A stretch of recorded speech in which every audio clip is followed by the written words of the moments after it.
يا أيها الذين آمنوا ادخلوا في السلم كافة ولا تتبعوا خطوات الشيطان صدق الله العلي العظيم. وقال النبي صلى الله عليه وسلم لا يؤمن أحدكم حتى يكون هواه تبعا لما جئت به او كما قال علیہ الصلوۃ والسلام. محترم بزرگوں اور عزیز دوستوں، الحمدللہ دینی فکروں کے پیش نظر ہم تمام جمع ہوئے ہیں. اللہ تعالی ہم تمام کے جمع ہونے کو قبول فرمائے. ہمارے پاس میں تعلقے کا جوڑ طے ہے اور اس کے لیے مشورہ ہوا. تمام ہی ساتھیوں نے اپنے اپنے اعتبار سے اپنی رائے، اپنے مشورے دیے، ذمہ داریاں قبول کی. اللہ تبارک و تعالی ہمارے تمام ساتھیوں کے رائے مشورے میں خیر پیدا فرمائے اور جو ذمہ داریاں لی گئیں ان ذمہ داریوں کی تکمیل میں اللہ تعالیٰ اپنی مدد شامل حال فرمائے. چونکہ اللہ کی مدد کے بغیر ہم اپنا قدم بھی نہیں اٹھا سکتے تو بڑی ذمہ داریوں کا نبھانا اور ادا کرنا یہ بڑا مشکل ہے. اور سب سے بڑا جو کام ہے کاموں میں وہ دین کا کام ہے. یہ بڑا مضبوط بھی ہے، بڑا نازک بھی ہے. دین کا کام اس لیے اللہ رب العالمین کو نازک اس طور پہ کہ اللہ نے اس کام کے اصول اور طریقے بتایا ہے نبی پاک صلی اللہ علیہ وسلم اور دیگر انبیاء علیہ السلام. یعنی یہ کام کسی کا بھی اپنے دل سے کرنے کا نہیں ہے. انبیاء علیہ السلام کو بھی اللہ نے ہدایت فرمائی ہے کہ اس طرح کرو.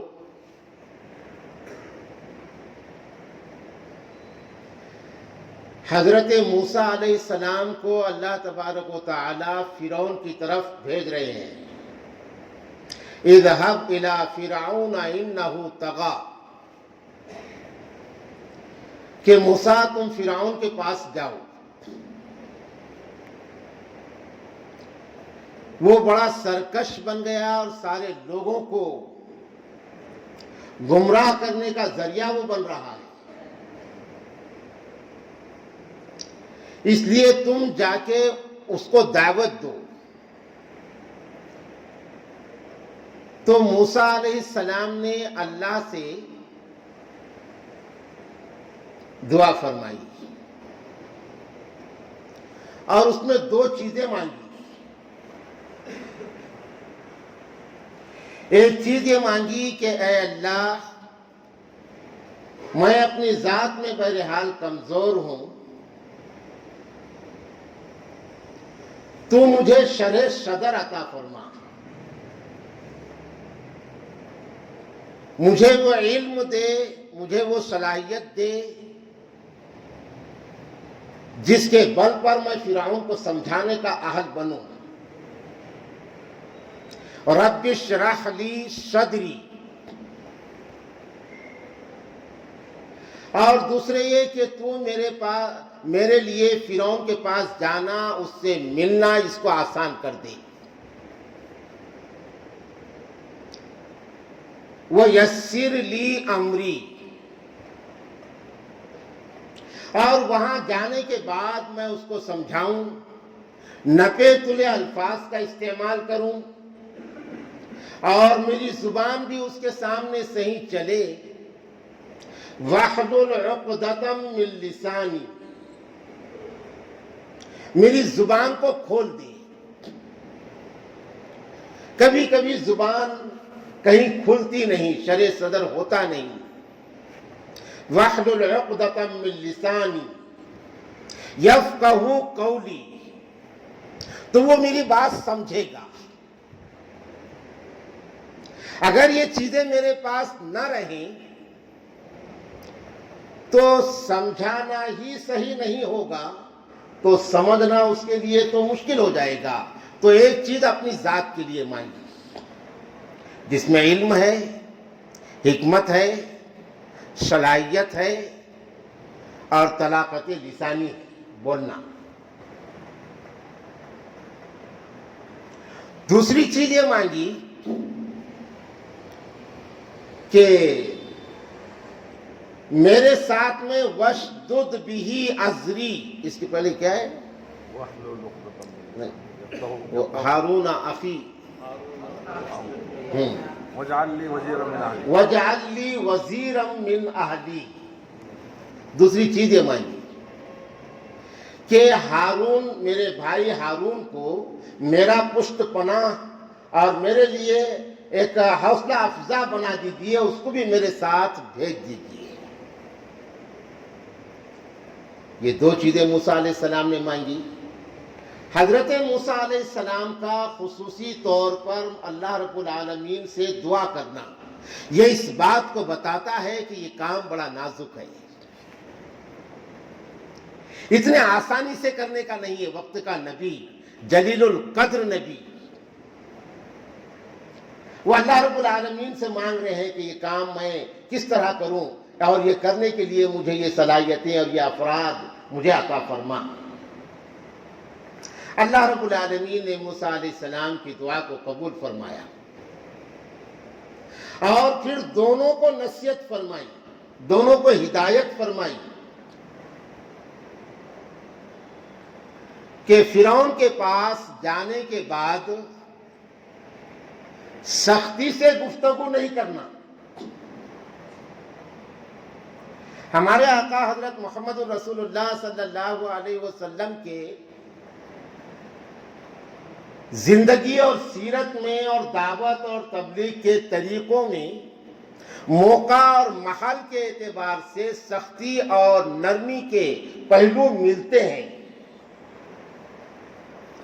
صرف نرمی ہی دعوت میں نہیں ہے اور صرف سختی ہی دعوت میں نہیں ہے، بلکہ موقع اور محل کے لحاظ سے وہ صورت اختیار کرنا پڑتی ہے، اور دونوں بھی مثالیں ہیں۔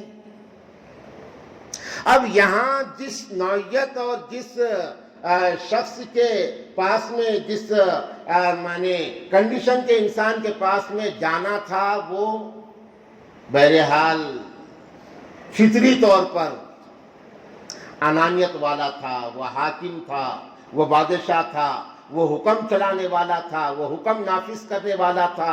تو لا محالہ وہاں انداز دعوت اور طریقے دعوت جو لینا ہوگا وہ نرمی کا لہجہ اختیار کرنا پڑے گا۔ اسی لیے اصول کہتے ہیں، ایک ہی چیز نہیں ہے کہ اسی طریقے سے کام چلے گا۔ اصول یعنی کہاں، کب، کیسا کرنا چاہیے، اس پر مشتمل جو ہدایات ہوتی ہیں ان کو اصول کہتے ہیں۔ حضرت قاری محمد طیب صاحب رحمۃ اللہ علیہ نے ایک کتاب لکھی، حکیم الاسلام تھے حضرت قاری صاحب۔ دعوت و تبلیغ کے اصول و احکام، بڑی جامع کتاب ہے۔ حضرت مولانا محمد سالم صاحب رحمۃ اللہ علیہ جب ہمارے پاس آئے تھے، مولانا نے بلائے تھے جلسے میں، تو ہمارے پاس بھی مدرسے میں حضرت کو ہم نے بلائے دعا کے لیے۔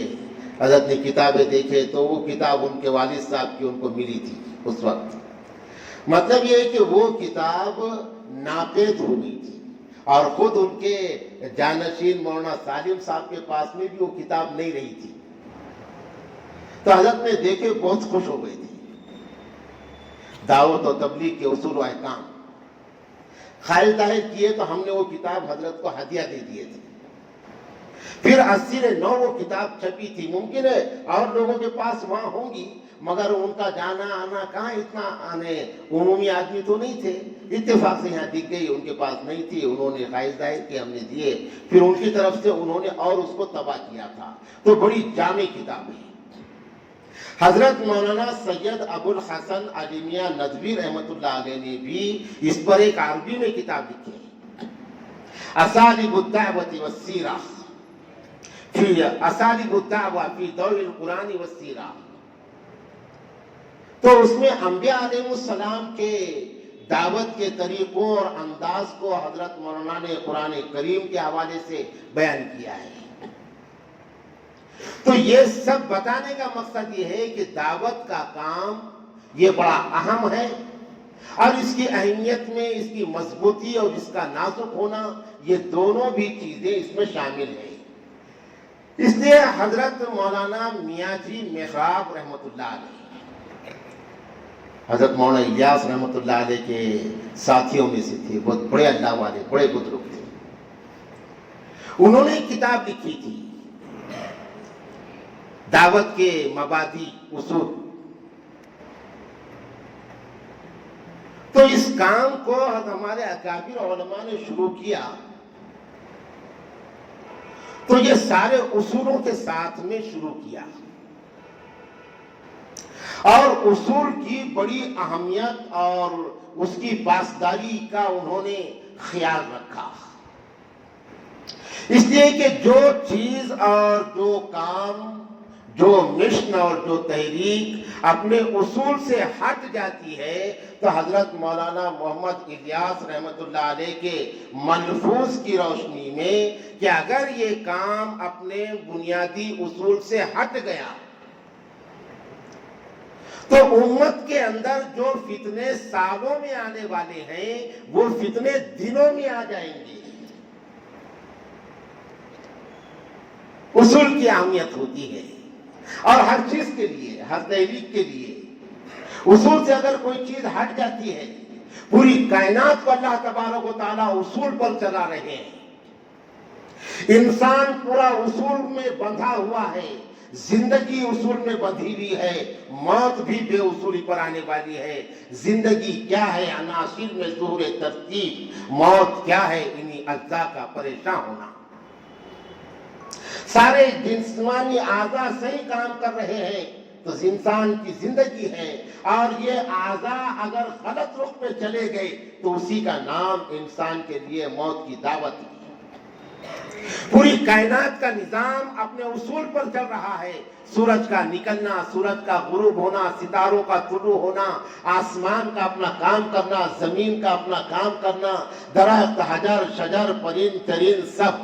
تو کائنات کا نظام امن کے ساتھ میں اور سلامتی کے ساتھ میں چلتا ہے، اور کائنات کے نظام میں اگر کوئی چیز اپنے ذمہ داری یا اپنے کام سے تھوڑا سا ہٹ جاتی ہے تو کائنات کے نظام میں خلل واقع ہو جاتا ہے، اور جب ہر چیز اپنے کام سے ہٹ جائے گی اسی کا نام قیامت ہے۔ اذا السماء انشقت وأذنت لربها وحقت، اذا السماء انفطرت وإذا الكواكب انتثرت وإذا البحار فجرت وإذا القبور بعثرت علمت نفس ما قدمت وأخرت، کہ یہ جب اپنا کام چھوڑ دیں گے تو اسی کا نام قیامت ہے۔ تو بہرحال تحریک کی قیامت اور موت، وہ تحریک اپنے مقصد اور اپنے اصول سے ہٹ جانا، افراد کی قیامت اور موت انفرادی اعتبار سے وہ افراد کا اپنے مقصد اور اپنے اصول سے ہٹ جانا، یہ طے ہے۔ اس لیے ہمارے اکابرین جو چلے گئے، اللہ ان کے قبور کو نور سے منور فرمائے، کروٹ کروٹ ان کی مغفرت فرمائے۔ اللہ تبارک و تعالیٰ نے ان سے واقعی بڑا کام لیا ہے، اور اللہ تعالیٰ نے ان کی برکتوں سے ہم کو اور ساری امت کو دین پر چلنے کے لیے آسانیاں پیدا فرمائی ہیں۔ تو اللہ ان کے قبور کو نور سے منور فرمائے، اور اب جو بقیت حیات ہمارے اکابرین جن جن راستوں سے کام کر رہے ہیں، اللہ تعالیٰ ان کی عمروں میں برکت نصیب فرمائے، اور ان کی شخصیات کو امت کے لیے اللہ تبارک و تعالیٰ باب فیض بنائے۔ تو بزرگوں اور دوستوں، یہ اللہ کا کرم ہے، یہ سعادت بزور بازو نیست۔ ہمارا جڑنا، ہمارا آنا، ہمارا اس کام میں اپنا وقت لگانا، اپنا پیسہ لگانا، جان مال لگانا، یقیناً یہ اللہ رب العالمین کی توفیق کے بغیر نہیں ہوتا، اللہ ہی کی توفیق ہے۔ این سعادت بزور بازو نیست، تانا بخشند خدائے بخشندہ۔ اللہ عطا فرماتے ہیں، اللہ دیتے ہیں، اس لیے ہم جو ہے تو یہاں پر آتے ہیں۔ جیسے کسی نے کہا کہ ہمارا چلنا بھی کسی کے کرم کا صدقہ ہے۔ کسی کے کون واضح ہے، وہ مبہم نہیں ہے، وہ اللہ کی ذات ہے، لیکن شاعر کا اپنا ایک انداز ہے۔ ہمارا چلنا بھی انہی کے کرم کا صدقہ ہے، ہم یہ کہیں گے ہمارا چلنا بھی انہی کے کرم کا صدقہ ہے، یہ قدم اٹھتے نہیں، اٹھائے جاتے ہیں۔ وَمَا تَشَاءُونَ إِلَّا أَن يَشَاءَ اللَّهُ رَبُّ الْعَالَمِينَ۔ تو ہمارے آنے والے اجتماع، ہمارے آنے والے جوڑ سے متعلق جو مشورہ ہوا ہے، یہ تو بہرحال ذمہ داریاں وغیرہ ہم نے لی اور وہ دی گئی، لیکن ہمارا ایک اضافی کام مجموعی اعتبار سے ہر ایک کا ایک اضافی کام جو آج سے شروع ہوگا، وہ ہے رجوع الی اللہ، اللہ کی طرف رجوع ہونا، اس لیے کہ یہ طاقت ہے، اس کے بغیر اب 25 لاکھ 50 لاکھ 1 کروڑ کی بھی گاڑی ہے تو پیٹرول کے بغیر نہیں چلتی۔ اب یہ جہاز ہے اتنے قیمتی، پیٹرول کے بغیر نہیں چلتے۔ رجوع الی اللہ یہ پیٹرول ہے ہمارے کام کے لیے۔ ابھی اسکول میں بچوں کو ایک عنوان دیے، 15 اگست کے جو کام چل رہے تیاریاں، تو 3 عنوان بچے نے ہمارے پاس لایا، تینوں میں سے کوئی ایک عنوان پر 2 منٹ کی تقریر دو۔ ایک عنوان تھا کامیابی محنت سے یا قسمت سے۔ اب اس عنوان پر اگر کوئی مقرر غلط روش کے ساتھ تقریر کرے گا تو تقدیر کا منکر ہو جائے گا کہ کامیابی صرف محنت سے، قسمت سے نہیں۔ اور قسمت یہ اللہ کا فعل ہے، قسمت کیا ہر ایک کو قسام ازل میں، جو شخص کے جس چیز کے قابل نظر آیا۔ القدر خیرہ و شرہ من اللہ تعالی والبعث بعد الموت۔ قسمت میں تو ہمارا ایمان ہے کہ جو بھی اچھا اور برا ہوتا ہے، کامیابی اور ناکامی ہوتی ہے، وہ بہرحال اللہ کی طرف سے ہوتی ہے، تو قسمت کا انکار نہیں کر سکتے۔ اب رہی محنت، تو محنت کا بھی انکار نہیں کر سکتے کہ اللہ نے قسمت کو بشرط محنت طے کیا ہے کہ لیس للانسان الا ما سعى۔ ہم محنت کے بقدر کامیابی دیں گے۔ معلوم یہ ہوا کہ کامیابی قسمت سے ملتی ہے بشرط محنت۔ تو اس انداز کی بہرحال تقریر ان کو دی گئی۔ تو کیا بول رہا تھا میں؟ اضافی کام، ہاں، ایک اضافی کام ہے ہمارا، وہ ہے رجوع الی اللہ۔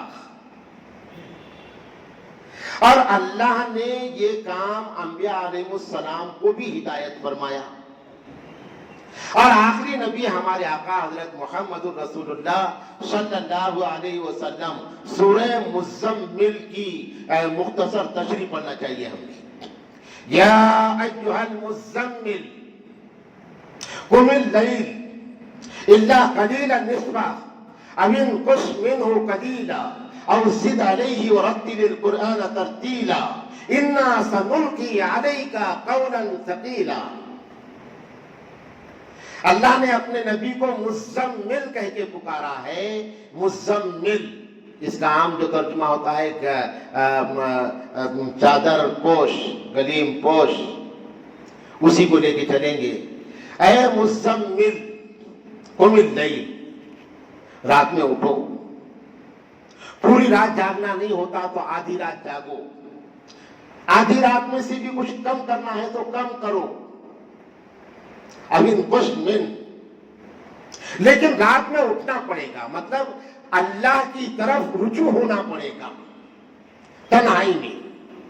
صحابہ کی صفات میں ملتا ہے فرسان بالنہار، دن میں گھوڑ سوار اللہ کے راستے میں نکلتے، کبھی جہاد کے لیے، کبھی تبلیغ کے لیے، کبھی دعوت کے لیے، کبھی مقاتلے کے لیے، قتال کے لیے۔ فرسان بالنہار رہبان باللیل، اور رات میں اللہ کے سامنے کھڑے ہوتے تھے اور ہاتھ پھیلاتے تھے، دعائیں کرتے تھے، سجدہ ریز ہوتے تھے۔ تو اللہ نے اپنے نبی صلی اللہ علیہ وسلم سے کہا اور تاکیداً کہا پوری رات جاگو، آدھی رات جاگو، اتنا بھی نہیں ہوتا، اس میں سے کم کرو مگر اللہ کے سامنے جاگو۔ اب ان کو سمینو قلیلا، اور سیدھا نہیں، کبھی زیادہ کرنا ہے تو کبھی زیادہ کرو۔ وَرَتِّلِ الْقُرْآنَ تَرْتِيلًا، قرآن کریم سے اپنا خاص تعلق بناؤ۔ قرآن اللہ کی صفت ہے، اللہ کا کلام ہے، یہ کتاب نہیں ہے قرآن۔ اور مطلب اس اعتبار سے جیسا انجیل ہے، زبور ہے، تورات ہے، وہ جیسی کتابیں ہیں، ویسی کتاب قرآن نہیں ہے، بلکہ قرآن کتاب ہونے کے ساتھ اللہ کا کلام ہے، یعنی اللہ کی ذات سے نکلی ہوئی چیز ہے، تو اللہ کی صفت ہے۔ جس نے قرآن سے اپنے آپ کو جوڑ دیا، اللہ کا رنگ اس پر چڑھتا ہے، اور پھر اس کی دعوت میں وہ اثر اور وہ تاثیر پیدا ہوتی ہے۔ اس لیے ہم اپنے تعلق کو قرآن کریم سے جوڑیں۔ جن کو قرآن نہیں آتا وہ قرآن سیکھنے کی کوشش کریں، اس لیے کہ قیامت کے روز قرآن اللہ کی بارگاہ میں ان کے خلاف مقدمہ درج کرے گا کہ اللہ جس قوم کو تو نے مجھے دیا تھا وہ قوم تو مجھے دیکھ کے بھی پڑھنا نہیں جانتی تھی، تو قرآن کا مقدمہ ہوگا۔ اس لیے ہم تھوڑا سا وقت نکالیں اپنے امام صاحب کے، جن کے بھی پاس میں 10-15 منٹ روزانہ قرآن سیکھنے کی کوشش کریں۔ تو رجوع اللہ، یہ کام ہم کو آج سے کرنا ہے، اللہ کی طرف رجوع، دعاؤں کا اہتمام کرنا ہے، روزانہ 2 رکعت نماز پڑھنا ہے، روزانہ کوئی بھی وقت، اس نیت سے کہ اللہ ہمارے ہونے والے اس جوڑ کو تو اپنی بارگاہ میں قبول فرما اور اس کے اچھے اثرات مرتب فرما، اس کو ہدایت کے عام ہونے اور پھیلنے کا ذریعہ بنا، اس نیت سے کامیاب فرما۔ اس نیت سے 2 رکعت نماز پڑھ کے کسی بھی نماز کے ساتھ میں، یعنی مغرب ہو یا عشاء ہو، اس کے ساتھ پڑھ کے ہم خصوصی دعاؤں کا اہتمام کریں۔ اس کے علاوہ ہم اپنے گھر کی مستورات کو بھی توجہ دلائیں کہ ہمارے گھر کی مستورات بھی اس کے لیے خصوصی دعائیں کریں۔ سرد ٹھنڈا موسم ہے، وہ کچھ نفل روزوں کا بھی اہتمام کریں اس نیت سے، اس کی طرف ہم خاص طور پر توجہ دیں۔ اور جو ہمارے لوگ جن کے پاس وقت ہے وہ درمیان میں گاہے بگاہے ایک دن کا اعتکاف کر لے مسجد کے اندر اور دعاؤں کا اہتمام کریں اس کے لیے، یہ ایک چیز بہت زیادہ ضروری ہے، یعنی انفرادی طور پر انابت اللہ، اور یہی خلاصہ ہے تصوف کا، یہی خلاصہ ہے۔ تصوف کی تحریک نہیں ہے، یہ ایک مستقل تحریک نہیں ہے، یہ انفرادی کام ہے۔ میں پورے اصول کے ساتھ یہ کہتا ہوں کہ ہمارے اکابرین میں، چاہے دیوبند کے ہوں، دلی مرکز کے ہوں، یا ندوہ کے ہوں، جلال آباد کے ہوں، سہارنپور کے ہوں، ہمارے تمام اکابرین میں آپ باریکی سے ڈھونڈیں گے تو ایک بھی نہیں ملے گا جو اہل بیعت نہیں ہے، جو بیعت نہیں ہے، ایک بھی نہیں ملے گا۔ سب بیعت ہیں اور سب کو تقریباً اجازت حاصل ہے، کیوں؟ وہ انفرادی انابت اللہ کا کام ہے۔ بیعت کا مطلب نسبت حاصل ہونا، تو اللہ کو پانے کی کوشش۔ اب وہ ایک طاقتور کام ہے جس کے ہر کام کو کرنے میں اللہ کی مدد شامل ہوتی ہے، اس لیے شیطان نے بہت زیادہ پہلے سے اس کو ٹارگٹ کیا۔ ہمارے یہاں پر شروع میں کچھ ڈھونگی لوگ یہی شیطانی راستے سے آئے ہوئے وہ مجلسیں لیتے تھے، گھروں میں قوالیاں ہوتی تھی، گھروں میں جو ہے تو سونگ ڈھونگ ہوتے تھے، ڈھولک بجتے تھے. اس چیز کو ختم کرنے کے لیے ہم نے صحیح تصوف، صحیح پیری مریدی کیا ہے، میں نے خطوط لکھا تھا، دیوبند، ندوہ، سہارنپور، میرے پاس میں جوابات ہے اس کے. میں نے خطوط لکھا تھا کہ اس راستے سے اگر کوئی دعوت کا کام کرنا چاہے ہمارے بزرگوں کا صحیح نہج پیش کر کے تو کیسا ہے. اجازت ملنے کے بعد میں بڑھا اس طرف، اور پھر ہم نے ہمارے اپنے دیوبندی مسلک کے علماء کو تلاش کیے، ان سے رجوع ہوئے، ان سے ہم نے نسبت کے حقائق کیے اور اس کام کو کیے. لیکن یہ کام تحریک نہیں ہے، یہ جماعت نہیں ہے، عمومی دعوت کے طور پر چلانے کا یہ پہلے سے بھی ہم کو انداز ہے. اب چل رہا ہے ٹھیک انداز سے، ٹھیک ہے، اس میں بھی حرج نہیں ہے، لیکن نازک ہے. جیسا میں پہلے سے بولا کہ نازک ہے اور بہت زیادہ نازک ہے. اس لیے کہ آج جو گمراہ فرقے پیدا ہو رہے ہیں، اور یہ بات میں یہی نہیں کر رہا ہوں، میں نے خود قدیر بھائی وغیرہ شریک تھے، میں نے ذکر کی جو ماہانہ مجلسیں ہوتی ہے وہاں بھی میں نے یہی اور اس سے سخت الفاظ بولا، اس سے سخت، کہ یہ کام بڑا نازک ہے. جو گمراہ فرقے پیدا ہو رہے ہیں، لوگ گمراہ ہو رہے ہیں، وہ اسی راستے سے، یعنی دل سے جو کام ہوتا ہے تو وہ کام جتنا نازک ہوتا ہے اتنے نقصانات کا ذریعہ بنتا ہے. تب ہمارے بہت سارے ساتھی بیچاروں کچھ معلوم نہیں، مراقبہ کیا ہے، جا رہے قبروں پہ بیٹھ رہے، سب قبروں پہ مراقبہ کر رہے، اور بعد میں اپنے شیخ کو کیفیت بیان کر رہے. حضرت میں قبر پہ مراقبہ کر کے بیٹھا تو حضرت سے بات ہو گئی، قبر والوں سے حضرت سے بات ہوئی، حضرت سے سلام کلام ہوا. اب یہ پھسل گیا، اب اس کا انجام جو ہوگا وہ گمراہی پر ہوگا. یہ پھسل گیا. اگر یہ یہاں رکا نہیں، اگر یہ یہاں رکا نہیں، سیریس بات ہے، اگر یہ یہاں رکا نہیں اور آگے ہی بڑھتا گیا، اور بدقسمتی سے اس کے شیخ نے بھی اس کو روکا نہیں اور اس نے واہ کہہ دیا، یہ چلے گا، اس کا ایمان چلے گا، اللہ کی قسم، مسجد میں بول رہا ہوں، اس کا ایمان چلے گیا. اس وہیں سے پھستے تھے وہ مرزا. ابھی جو چل رہا ہے پھر مرزائیت کا فتنہ ایک چل رہا ہے، گوھر شاہی کا فتنہ چل رہا ہے، تصوف کے راستے سے لوگ بہکے، بڑے بڑے لوگ بہکے. اس لیے ہم کو یہاں رکنا پڑے گا، ورنہ بھولے والے لوگ ہیں، ان کو کچھ علم نہیں ہے.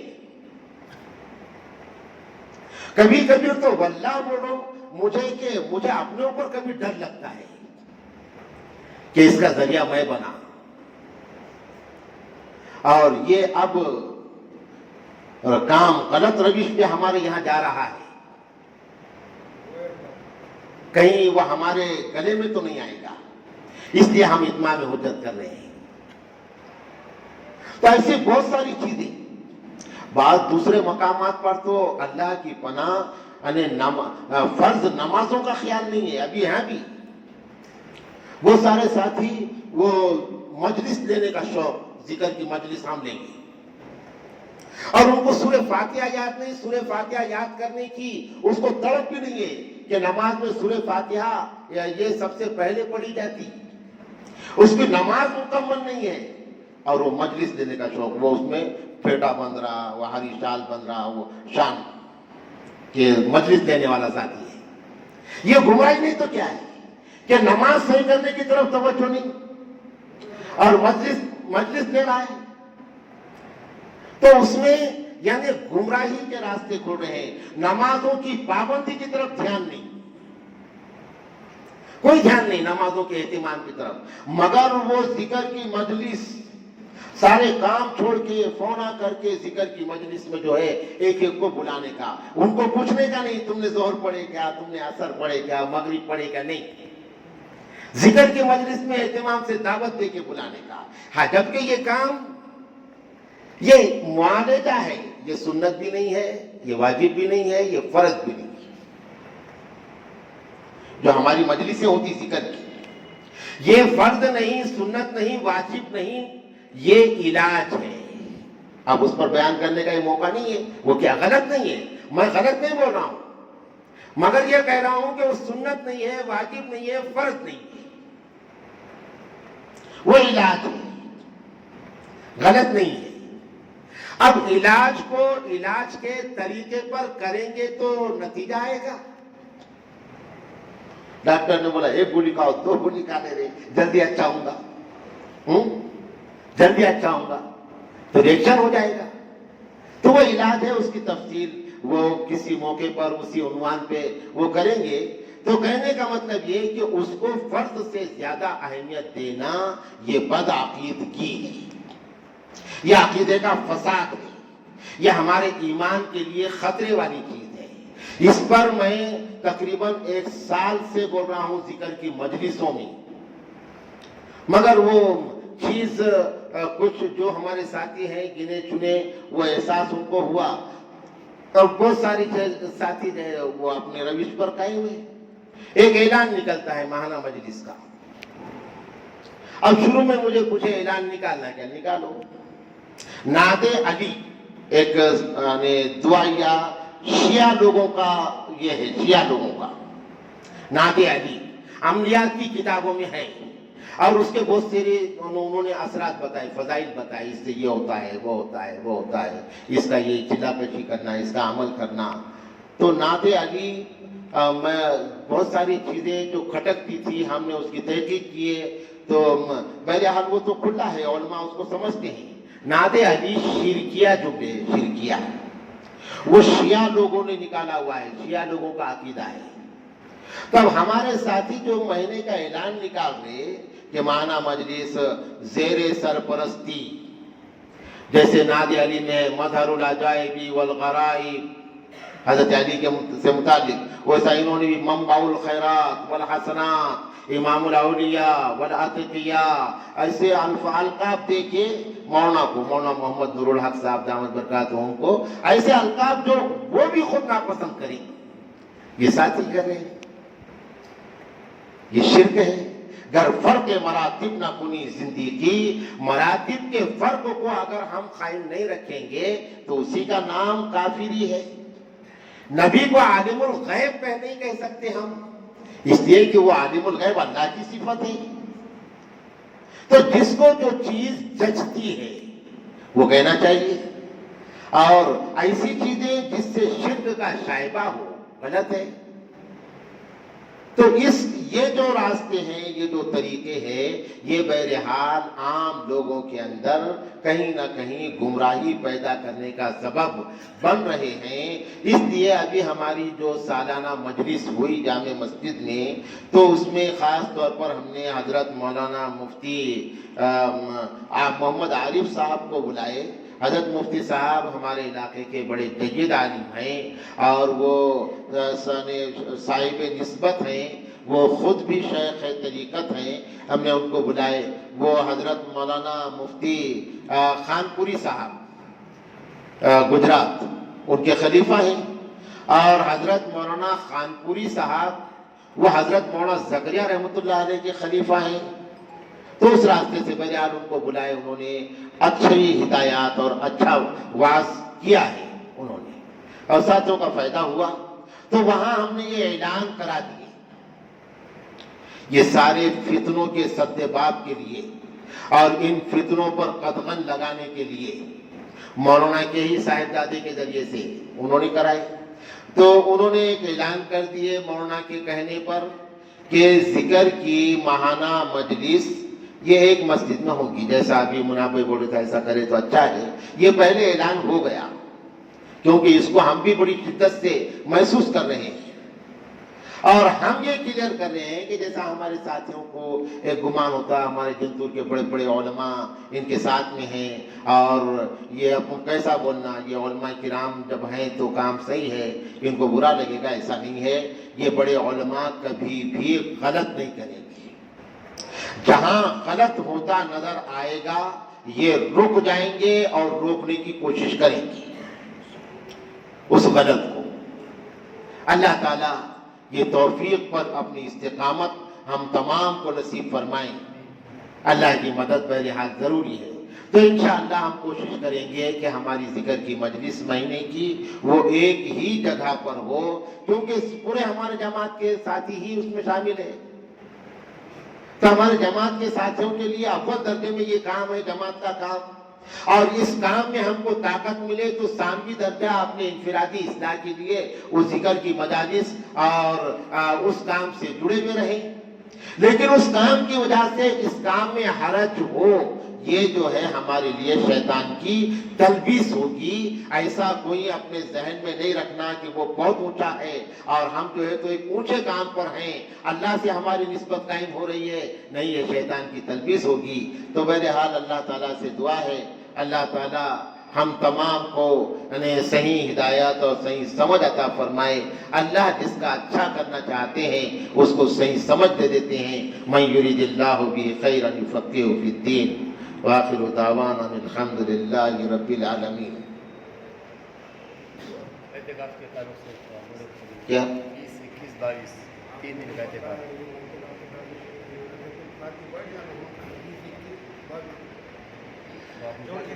بشاشت پر یعنی بشاشت کے اعتبار سے جیسا 20، 21، 22 کچھ ساتھی جامع مسجد میں اعتکاف میں بیٹھے،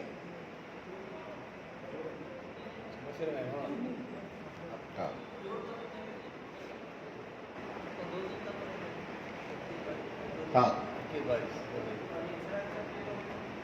انفرادی طور پر حسب بشاشت ہم جو ہے اپنی جہاں سہولت ہوتی ہے جو مسجد میں وہاں اعتکاف کے لیے بیٹھے اور دعاؤں کا اہتمام کریں۔ دعا کیجیے نا۔ اللہم صلی علی محمد وعلی آل محمد کما صلیت علی ابراہیم وعلی آل ابراہیم انک حمید مجید۔ اللہم بارک علی محمد وعلی آل محمد كما باركت على إبراهيم وعلى آل إبراهيم إنك حميد مجيد۔ ربنا ظلمنا أنفسنا وإن لم تغفر لنا وترحمنا لنكونن من الخاسرين۔ ربنا اغفر لنا ذنوبنا وكفر عنا سيئاتنا وتوفنا مع الأبرار۔ اللهم انصرنا على أعدائنا وأعدائك وأعداء الإسلام۔ اللهم انصر الإسلام والمسلمين، اللهم أعز الإسلام والمسلمين، اللهم اخذل الكفر والكفرة والمبتدعة والمشركين، اللهم شتت شملهم، اللهم مزق جمعهم، اللهم خالف بين كلمتهم، اللهم زلزل أقدامهم، اللهم امحو آثارهم، اللهم ألق بينهم العداوة والبغضاء، اللهم فرق بين قلوبهم، اللهم شتت بين صفوفهم، اللهم انصرنا عليهم ولا تنصرهم علينا، اللهم أعنا عليهم ولا تعنهم علينا، اللهم أغلبنا عليهم ولا تغلبهم علينا، ربنا افتح بيننا وبين قومنا بالحق وأنت خير الفاتحين۔ اے اللہ ہمارے جمع ہونے کو قبول فرما، اے اللہ جو اجتماع جو جوڑتے ہے اس کو تو قبول فرما اور اس کو کامیاب کرنے میں ہم تمام کو استعمال فرما۔ اے اللہ ہمارے ساتھیوں کی رائے مشوروں کو قبول فرما۔ ساتھیوں نے انفرادی اجتماعی طور پر جو ذمہ داریاں لی ہیں ان تمام ذمہ داریوں کی ادا کرنے میں اور تکمیل میں تیری مدد شامل حال فرما۔ اے اللہ جن ساتھیوں نے عزائم کا اظہار کیا ہے 4 مہینے چلے عشرہ 3 دن کی اور بیرون کی جماعتوں کے لیے، اے اللہ ان عزائم کے پورا ہونے میں تیری مدد شامل حال فرما۔ اے اللہ ساتھیوں میں باہم جوڑ پیدا فرما اور یہ تمام عزائم پورے ہوں ایسی شکلیں تو پیدا فرما۔ ربنا تقبل منا انك انت السميع العليم وتب علينا انك انت التواب الرحيم۔